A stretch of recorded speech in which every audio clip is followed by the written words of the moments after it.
Mm.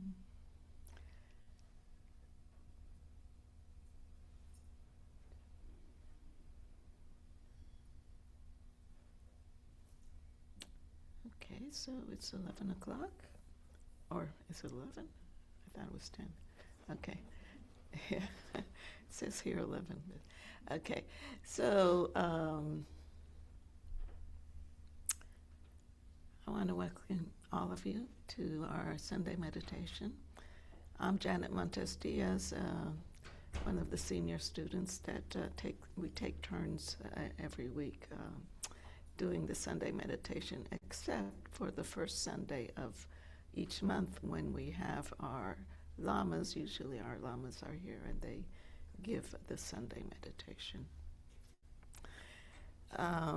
But I want to explain, because there's a few people that are here for the first time, so I'd like to explain what we are going to do within this hour. Um, First of all, we always open with our open aspirations. Then we're going to do a practice that was part of the practice that we're going to do was given to us by one of our guiding lamas, which is a lama that actually lives in Tibet and teaches throughout China. He came here to Houston quite a few years ago and would regularly come to teach us. And he's really a very well-known, a very respected Dzogchen teacher within Tibet. And so he gave one of the part of the practice we do today is something that he gave especially for us. So that will be for about 20 minutes that we'll practice. After that, we do a short talk based on a book by Pema Chodron called Comfortable with Uncertainty. And I'll read a short a short teaching from her. And then we do our closing meditation, which is really a short version of the one we're going to do just now. And then we'll read the Book of Names, and we're passing around what we call the Book of Names, which is where we put the names of the people that have that are in need of prayers. And we always want to share whatever we do, whatever benefits we gain from today with others. After that, we do the practice, and then we can, it's basically over, but we can stay and just socialize a bit. Okay, so we're going to start off with our aspirations. And in Tibetan Buddhism, whatever we do, we always do for not just ourselves, for the benefit of others. So in our aspirations, this is a way to just remind ourselves that we're here for ourselves, but for others. So we have the group practice, the aspiration of four boundless state thoughts. May all beings always have happiness and its causes. May all beings always be free of pain and its causes. May all beings always be pain-free and live happily. May no beings ever cling to those near nor spurn those far. For as long as space abides, as long as the world remains, just so long may I be there, resolving all beings' pain. So, let us talk a little bit about meditation and how we do the meditation here. So what is the purpose of this meditation or this practice that we're going to do together? You can say there's basically three purposes. We want to, as I always say, we benefit ourselves and others in this practice. We let go of whatever is holding us back, which is the essence of wisdom. Just let everything be. And we need to develop our attention, and this practice helps us to develop attention, to be in the present moment, and also to be at ease, to be open. So, how do we go about this? First, we find the right posture, whether you're sitting on a cushion or a chair. You want to sit straight, but in a easy way, a relaxed way. You just let the spine have its natural S curve. If you need a pillow in the back, sometimes that helps. And we have what we call the 3 pillars. So we'll go through the 3 pillars. Feel the contact of your seat on the cushion or chair. Feel that you are supported by this contact. And this contact comes from the very center of the earth. The earth itself is giving you all the support you need to just relax, to just be at ease. But just feel it for a minute. Feel that contact.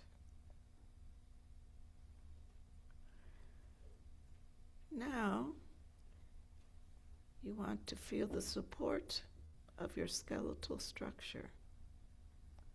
Your skeleton, all the bones in your body is letting you just relax.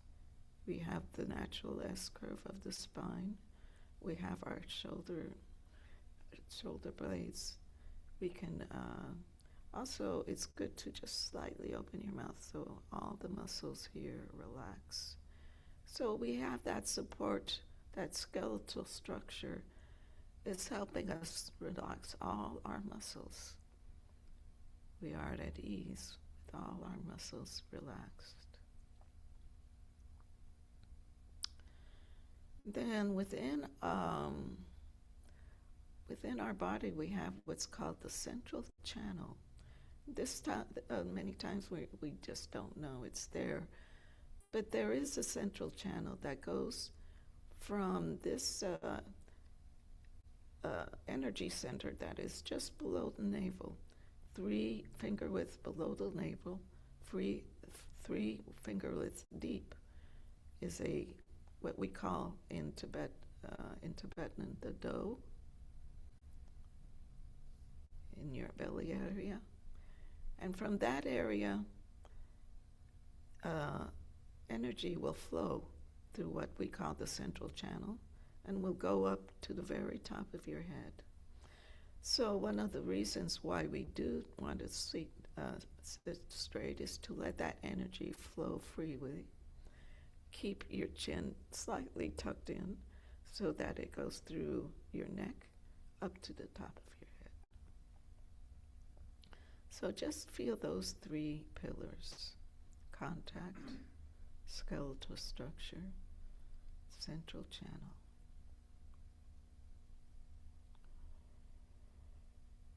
Now, I want to talk a little bit about your eyes and gazing.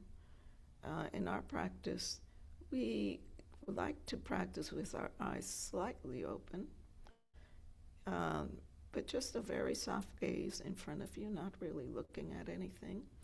And one of the purposes of doing this is to develop being in the present moment with your eyes open. That way, throughout the day, you can have you have that sense of mindfulness at all times.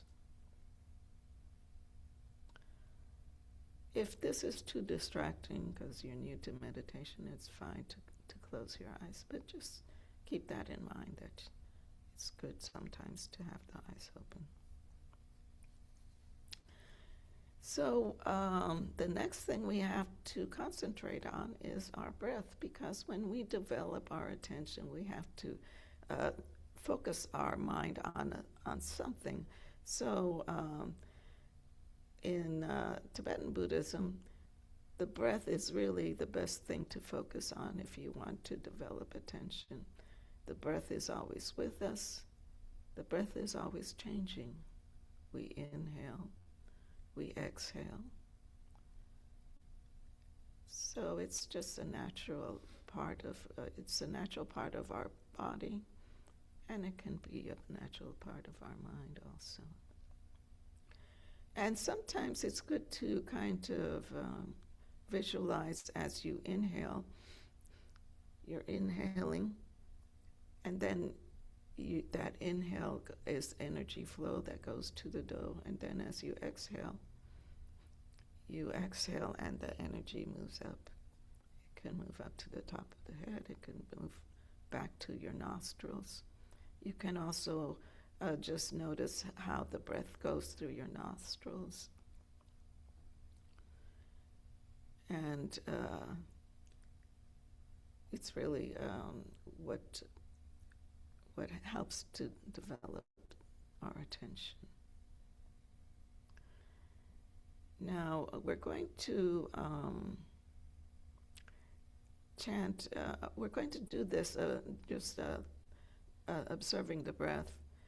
And as you do this, you're going to notice that your mind is going to wander, and it's thoughts are going to appear in your mind. And it's very normal. It's always going to happen. What we want to do, though, is whenever we see that we've become lost in thought, or there's a thought coming up, we just let it go. Very, very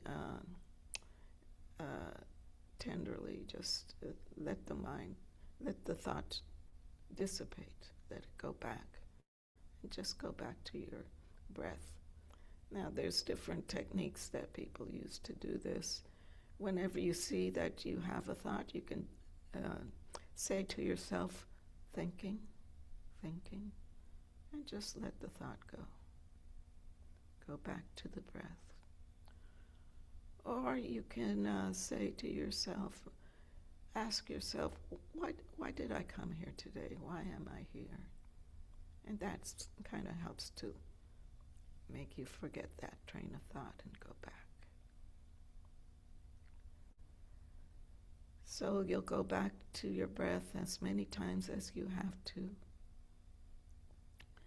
Later on in our practice, we'll do this for a few minutes, and then we're going to do what's called the hung practice, and this is the practice that was given to us by our guiding teacher in Tibet, whose name is Atsam Pailo Rinpoche.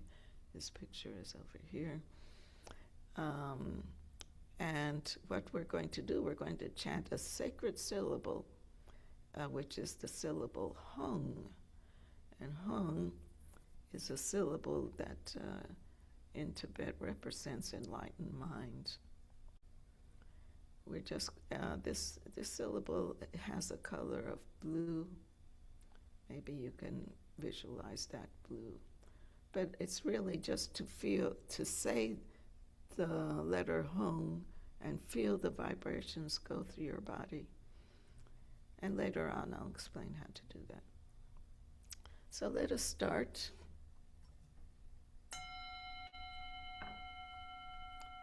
Observe the breath.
Let us chant now the sacred syllable home. So each of us will chant home out loud at their own pace, at your own pace. And it will continue. We'll continue to do this for just a few seconds, and then I'll ring the bell when we should stop. So just feel those vibrations go through your body, or feel the vibrations of that sound go through the room.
Now just notice, how does your body feel?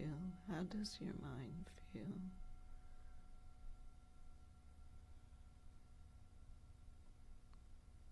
Now go back to the breath. Observe the breath as you inhale, exhale.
let us chant Hung one more time, each person at their own pace.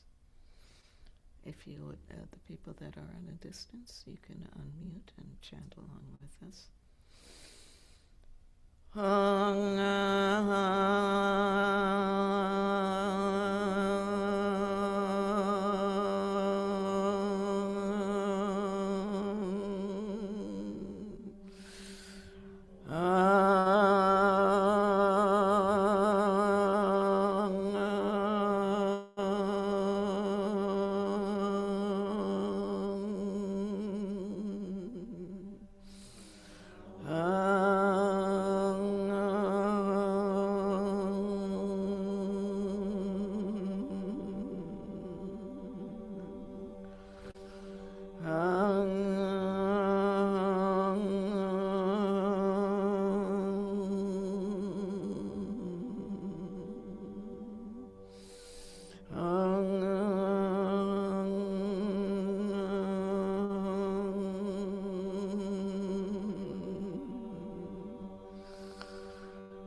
we can stop. Check again. How does your mind feel? How does your body feel? Rest in that. Now go back to the breath. Observe the breath.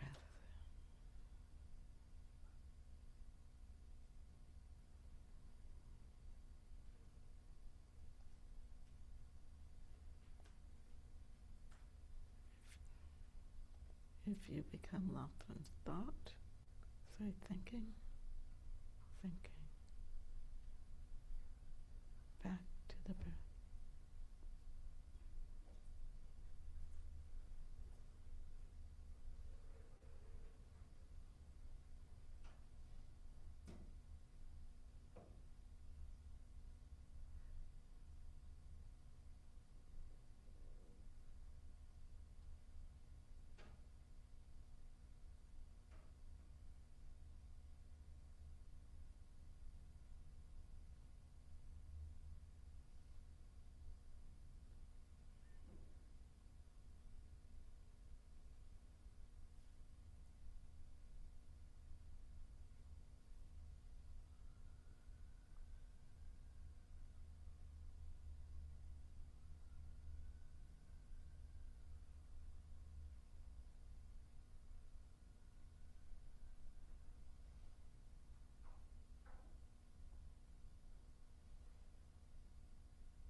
The practice we just did is a practice that you can do on your own, and it's really good to have a daily practice.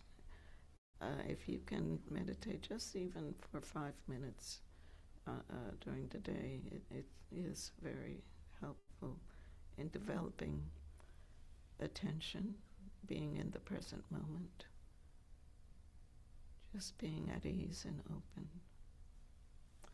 Now, if you're new to meditation, it's really good to start in short intervals. You can start just meditating like 3 minutes, then take a break, do another 3 minutes, take a break, and you'll notice that it would become easier, and then expand that amount of time as you feel comfortable doing. So I'm going to read. I want to mention the Book of Names once again if anyone hasn't entered names and would like to. Those that are in the distance can do it through the chat, and we'll gather the names. And I'm going to read the next chapter of Comfortable with Uncertainty. And I believe in the last week we had what they call the mark of existence. And the first mark of existence, which was read last week, had to do with the fact that nothing stays stable, everything changes. Everything, no matter how hard you try to keep things the way they are, you're going to notice that change is inevitable.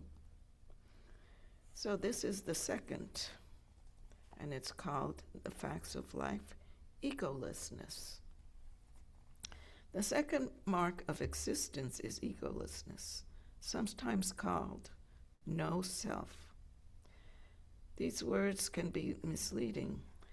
They don't mean that we disappear or that we erase our personality. Egolessness means that the fixed idea that we have about ourselves as solid and separate from each other is painfully limiting.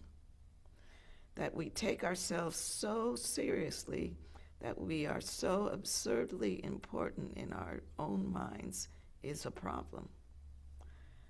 Self-importance is like a prison for us, limiting us to a world of our likes and dislikes. We end up bored to death with ourselves and our world. We end up very dissatisfied. We have two alternatives. Either we take everything to be sure and real, or we don't. Either we accept our fixed versions of reality, or we begin to challenge them. In Buddha's opinion, to train in staying open and curious, to train in dissolving the barriers that we erect between ourselves and the world, is the best use of our human lives. In the most ordinary terms, egoless is a flexible identity. It manifests as inquisitiveness, as adaptability, as humor, as playfulness. It is our capacity to relax with not knowing, not figuring everything out, with not being at all sure about who we are or who anyone else is either. Every moment is unique, unknown, completely fresh.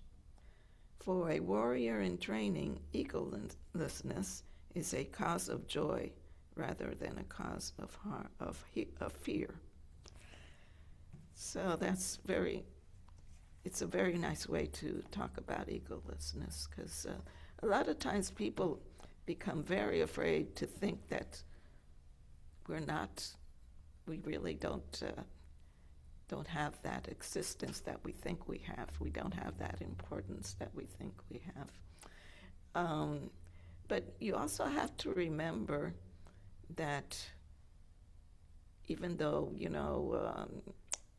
we are, in a sense, egolessness, but we also have what's called Buddha nature, and that Buddha nature is what's going to remain always with us after we die, before we were even born.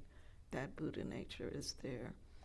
Um, but it's good to realize that we do have to just loosen ourselves up, just not worry so much, not to be so critical, not to be, just be open to whatever comes, open, and also to think of others, not just of yourself. And that's very important also. So would anyone like to say anything? Have any comments or questions?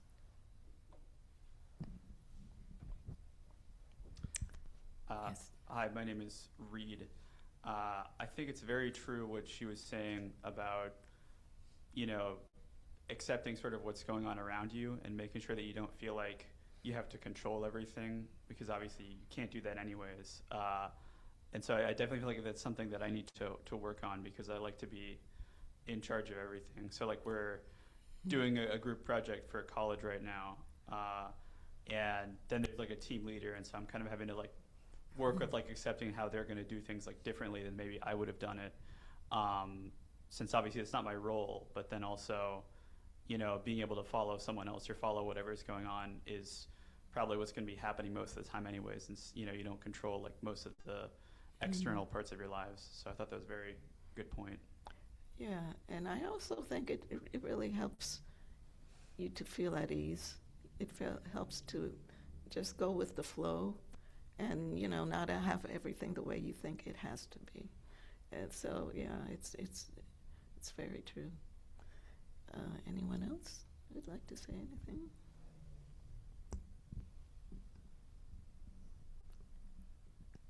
Does it frighten you to think of egolessness, or do you feel comfortable with it?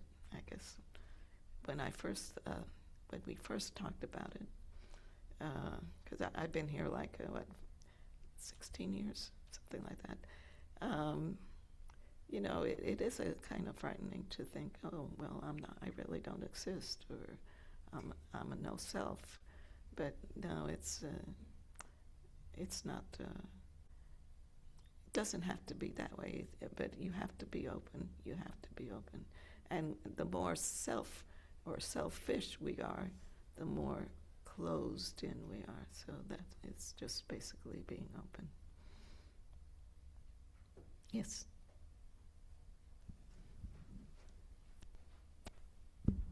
So I guess I see it, I'm Jessica, I see it as more of an opportunity to get to know yourself if you're egoless, and like she mentions in the passage, you don't really know others, and you can get the opportunity to actually know other people. And I think that's critical, because most of us function during the day having a projection of what we think somebody is, but not really having any idea if that's even true. So it helps us to question like what we really know and what we know about ourselves and other people. Yes, that's a very good point. Yes, it is a way to get to know others and just be open to the sense that really we all are one, and we all need each other and are part of each other.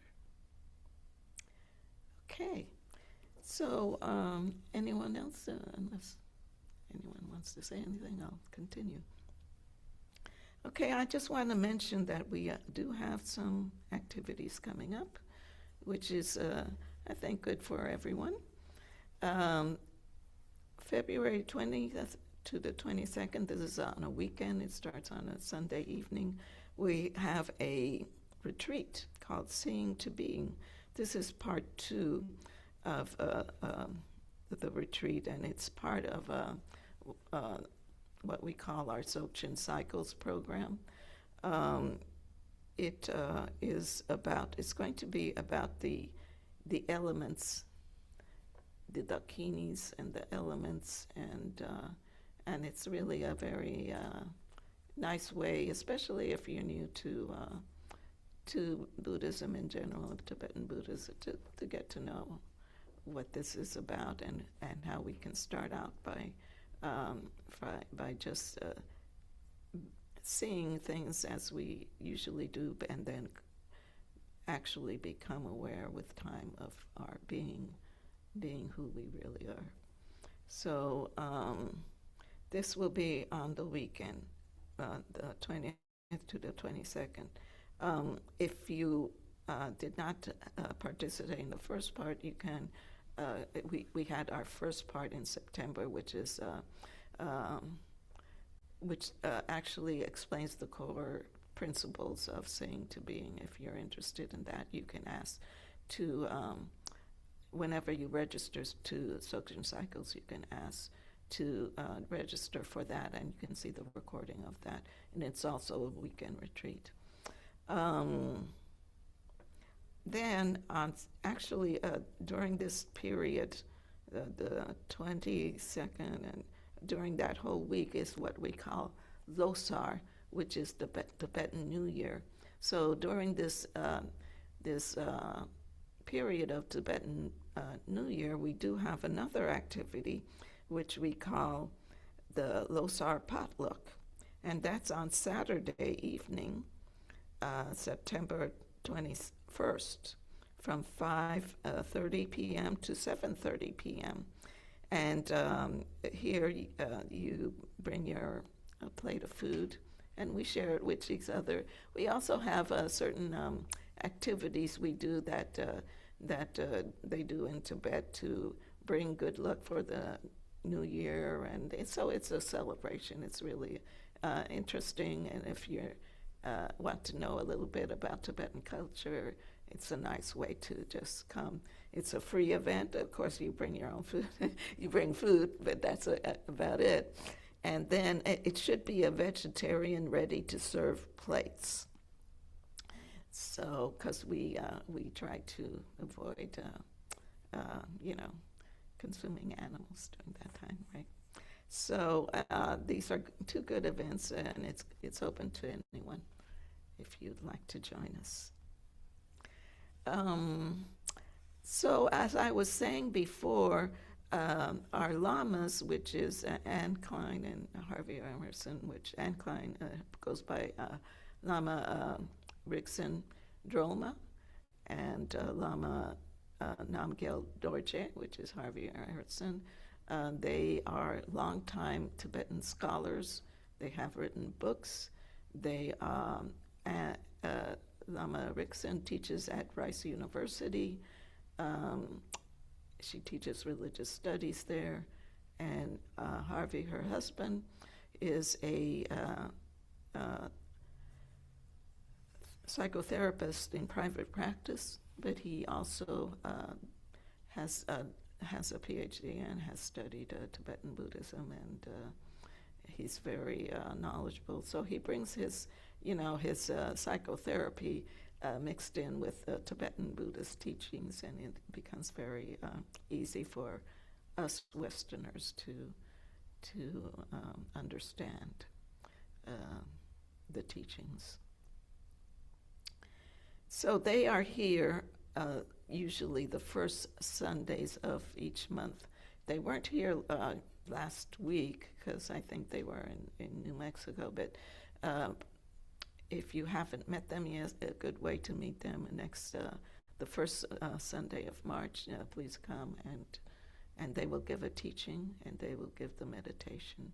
So it's a nice opportunity to meet, and also at the Losar potluck and at the retreat. Oh, yes.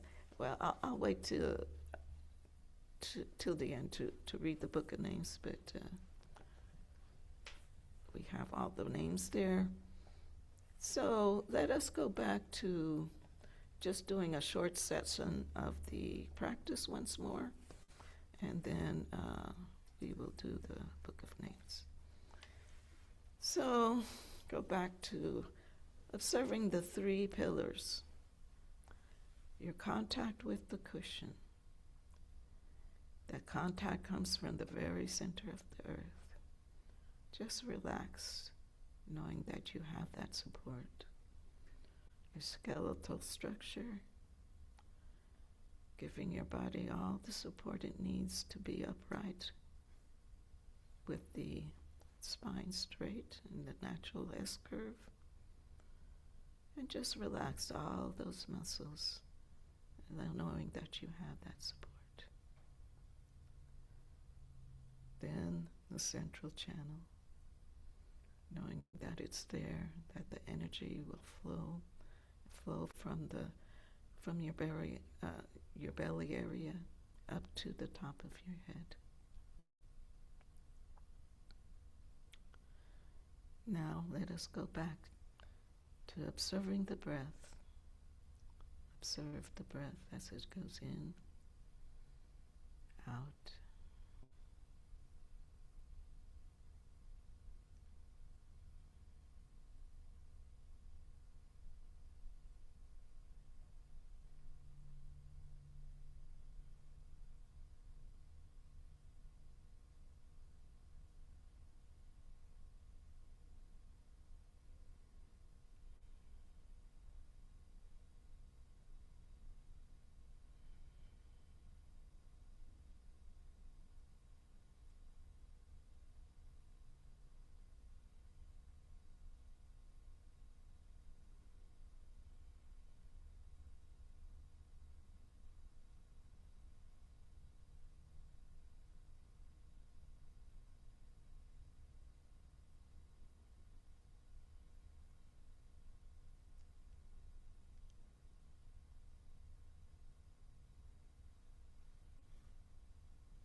Now let us chant home for a few seconds.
How do you feel? Now go back to the breath.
So now we're going to read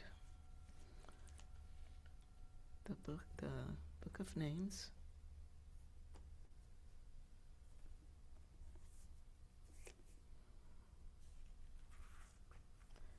So today we dedicate the merit of all the good qualities we obtained in doing this practice. We do this for Victoria Martinez, Bob Pierce, all living creatures, CJ, Terry Robbins, Sue Ramirez, Gail Callahan, John, Jessica, Edward, Rachel, Marianne, Serenity, Mom's Health, Terry, Claudia, Mike, Pat, Joe, John, Panita, Alan, Judy's Recovery, Rick, Robin, Jessica, Thomas, Kelly, Emily, Ann, Melissa McIntyre, Guillermo, his wife, my family, my parents, my sister, my pets, Yvonne, Anna and Nancy, PJ and Mimi. So now we do our sharing the merit prayer.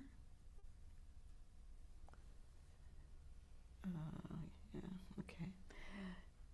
By this good may I swiftly once become a great guru, lead all beings, everyone, to reach to that very ground. And we do the blessing with the light. Okay. With all of you in mind, we light this lamp of clarity. May the glow of love, wisdom shine within us, everyone, till all rise forth born in one enlightened mandala. Now we're going to do a short practice with another sacred syllable, which is the syllable ah. And ah, as you notice, is it has a very expansive sound. It's very open. And in Tibet, ah represents reality itself, which is openness, expanse, the vast expanse. So we're going to chant ah, and I think we have time to do it 3 times. The first time we chant ah, we're going to visualize that there is a white light, because ah is represented with white. A white light here in the center of your chest. And as you chant ah, all the light that is there will spread throughout your body. And every cell in your body will be filled with white light. So let us just rest one moment.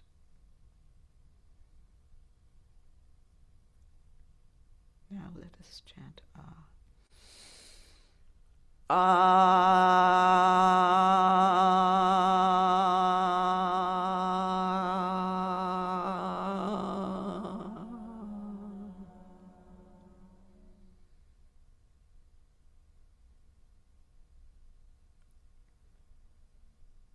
Now, when we chant ah, we're going to spread this light that is within us to everyone that is here in the room, to all that are on Zoom in the distance, and every one of us will receive white light, and everyone will send out white light. Ah.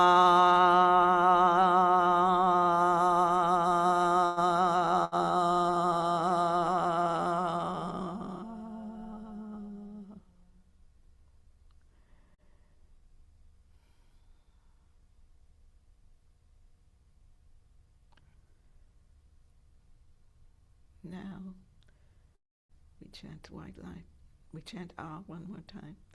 And we're going to spread this white light to wherever you are, to the city, the state, the country. You're going to send this white light to the whole planet. And you're going to send this white light throughout the universe to all living beings everywhere. You will receive our white light.